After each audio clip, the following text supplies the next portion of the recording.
শুভেচ্ছা জানিয়ে আজকে আপনাদের কাছে আমি দু একটা কথা বলবো।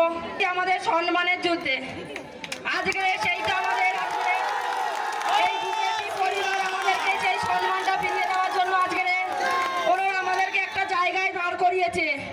সেটা আপনাদের মুখ করে আমাকে এই বসিরহাট লোকসভায় প্রার্থী করে লড়ার একটা সুযোগ দিয়েছে। তা আমি একটাই কথা বলবো, আমি বসিরহাট লোকসভার প্রার্থী হতেই পারি, কিন্তু আপনারা আমার লোকসভায় বসিরহাট লোকসভার প্রার্থী, আমি আপনাদের মুখ হয়ে আপনাদের সাথে হাত মিলিয়ে লড়তে চাই।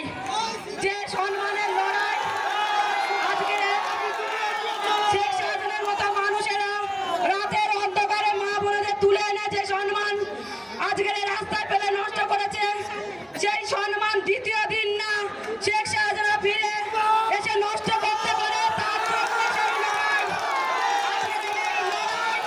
আমার মা বোন ভাই বাবাদেরকে সাথে নিয়ে যে উদ্দেশ্য, যে মানুষটা আজকে যে সম্মান দিয়েছে, সেই সম্মানীয় ব্যক্তিটা আজকে যে মাননীয় মোদিজিকে আমরা এই বসিরহাট লোকসভাটিকে আপনারা আমরা সবাই মিলে একসাথে লড়ে ওনাকে উপহার দেব।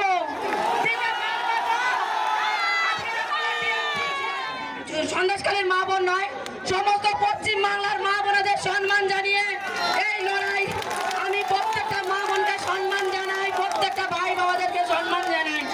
আর তারা সন্দেশখালী সন্দেশ পেয়েছে বিজেপি নেতারা, কি সন্দেশখালী সন্দেশ পাননি, সন্দেশখালী সন্দেশ পেয়েছিলেন বলে আজকের সেই বিরোধ আমাদের সেই দুর্নীতি করা মুখ্যমন্ত্রী আমাদের সম্মান নিয়ে চিনিমিনি খেলেছিলেন। সেই সম্মান আজকের হাটে বাজারে নিলাম করেছিলেন গুন্ডা বাহিনী দিয়ে। শেখ শাহজাহান, উত্তম সরকার, শিবু আজাদের মতো মানুষদের আমরা চাই না আমাদের সম্মান হাটে বাজারে লোটাতে। যে সম্মান হারিয়েছি সেই সম্মান আমরা গড়ায় গন্ডায় ফিরিয়ে নেব। যে শিবু আজরা, শেখ শাহজাহান, উত্তম সরকারকে গড়াদের পেছনে পাঠিয়েছি তাদের শেষ দেখবো। এবং আগামী দিনে যে সন্ত্রাসীরা এখনো গ্রামে গ্রামে হামলা করছে, ভাই বোনদের উপর অত্যাচার করছে, প্রত্যেককে সুবিধা দেখিয়ে আমরা কারোর সাথে কারোর কাছ থেকে কিছু লড়াই পেতে চাই না। আমরা যেটা করবো সেটা আমাদের নিজের ইচ্ছায়, আমাদের মনের শান্তি থেকে ভালোবাসা দিয়ে সেই লড়াইটা লড়বো সবার জন্য। শেষ করছি, আগামী দিনে আপনাদেরকে যেন এরকম ভাবেই পাশে পাই এইটুকু আশা করবো।